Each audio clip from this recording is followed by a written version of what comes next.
Azora Plus, abonnez-vous. Voici à la troisième table ronde sur la chaîne des tables rondes sur le développement de l'industrie musicale de Goma. Aujourd'hui, il était question de se réunir avec les promoteurs des œuvres d'art ou des artistes eux-mêmes, à savoir les chroniqueurs qui travaillent sur Internet, ceux qui font la chronique sur les télévisions ou les radios. On a aussi reçu les DJ qui jouent la musique dans les événements ou bien dans les soirées, dans les boîtes. Et aussi les régisseurs qui permettent au public de découvrir les œuvres à travers les télévisions et les radios.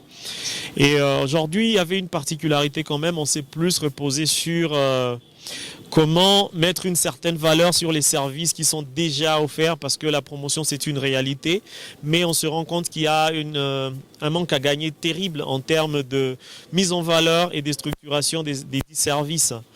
Et donc la demande ou bien la réflexion était autour de la mise en place d'une sorte de catalogue des services avec les prix afférents et de la spécialisation des différents acteurs de la promotion, et que n'importe qui puisse savoir si j'ai besoin de tel résultat ou de tel impact, je dois contacter telle personne, il me faut tel budget, et si je double le budget, qu'est-ce que j'ai, quoi. Et c'était un peu ça d'abord, et on s'est mis d'accord que la mise en place quand même d'une structure, genre une association qui réunirait les différents métiers ou les différents acteurs de la promotion, uniquement sur le côté industrie. Et après, ça nous permettrait de cataloguer les différentes spécialités, les différents services, les différents prix. Et à la fin, on pourrait mettre en place des projets généraux qui partiraient par exemple de la création à la production, et au niveau de la promotion, on aurait déjà des personnes préétablies. Et on a insisté sur le fait que la relation entre les promoteurs et les artistes doit devenir enfin professionnelle. Pas basée sur les affinités ou bien les services qu'on se doit, ainsi de suite. C'est un peu ça la synthèse de tout ça. Et en partant d'ici, il y a déjà ces démarches qu'on va faire, commençant par l'association, chacun à son niveau, sur une sorte de mise en place de son profil, de sa spécialité, peut-être créer des portails qui permettent d'accéder à cela. Et après, avec les entreprises de production, on pourra maintenant créer une synergie qui permettra la production sur projet et pas seulement des œuvres déjà finies. Alors, vous insistez beaucoup plus sur la création des associations. Ce n'est pas seulement aujourd'hui pour les promoteurs, récemment également pour les instrumentistes aussi. Dites-nous, qu'est-ce que vous voulez voir à travers la création de ces associations? Qu'est-ce que c'est plus que celles-ci vont apporter?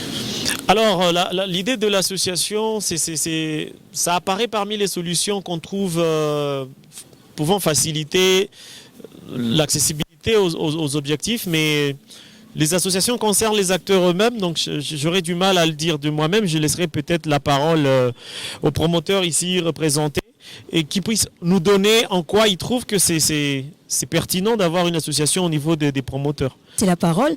Je dirais facilement, si on a déjà une association, on sait qui fait quoi et qui mérite quelle tarification, entre guillemets. Donc ça permet déjà d'avoir une structuration bien donnée, et quand on a besoin de telle ou telle autre personne, on ne va pas chercher de midi à 14h. On trouve la personne direct à la source. D'abord le DJ, et merci encore de nous avoir invités. Moi je pense que l'importance de cette association, c'est, comme Bellamy vient de le dire, à chacun de nous promoteurs de comprendre à quoi est-ce que nous devons aider la musique gomatracienne, le musicien de Goma à évoluer.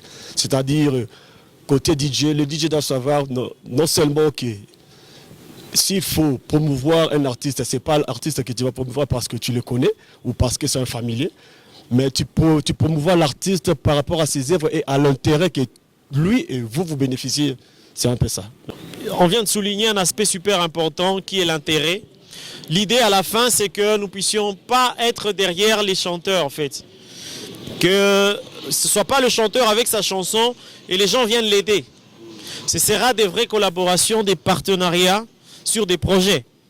Le chanteur, il a chanté la chanson, et le DJ, il a joué la chanson, il devient directement partie prenante au projet. Le chroniqueur, il a présenté la chanson, tout comme le distributeur, il va vendre la chanson. Chacun, c'est sa chanson à son niveau.